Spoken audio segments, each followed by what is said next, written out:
এই যে আমার ডিম কষাটা তৈরি হয়ে গেছে। এইভাবে বাড়িতে আপনারা বানিয়ে দেখবেন, খুব ভালো হয় খেতে এটা।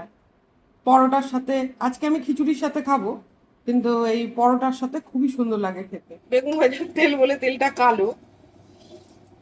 এই তেলেই আমি ডিম কষা করব। তো মেয়ে তো ডিম ভাজা পছন্দ করে না, তো আমার দুটো ডিম আমি ভেজে নেবো একটু ভালো করে।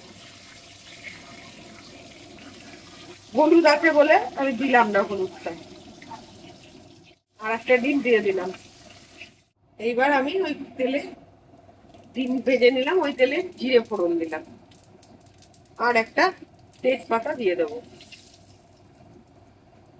এইবার গ্রেট করা রসুন, পেঁয়াজ আর টমেটো দিয়ে এবার এগুলোকে ভালো করে একটু ভাজা ভাজা করে দিতে হবে।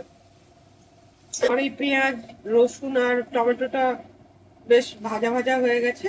এবার আমি জিরে আর আদার পেস্ট দিয়ে দিলাম।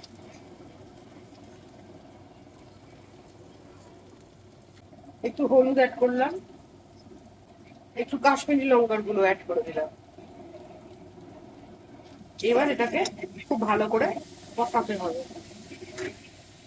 এর ভিতরে অল্প একটু জল অ্যাড করবো, মশলাটা যাতে পুড়ে না যায় তার জন্য।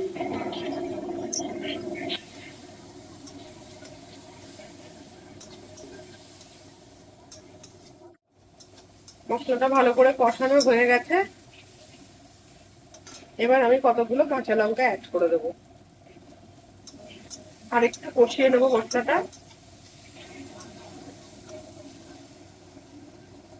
এবার এর ভিতরে আলু আর ডিম ছেড়ে দেবো।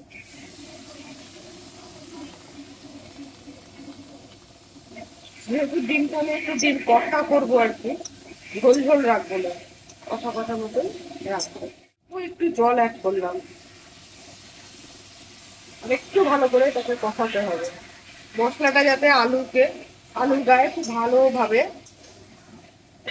লেগে যায়, তো ভালো করে। এবার আমি অল্প পরিমাণে জল অ্যাড করে দেবো এতে, আর একটু গরম মশলা উপর থেকে ছড়িয়ে দেবো। এবার ভালো করে এটাকে নাড়িয়ে নিয়ে ঢাকা দিয়ে দেবো।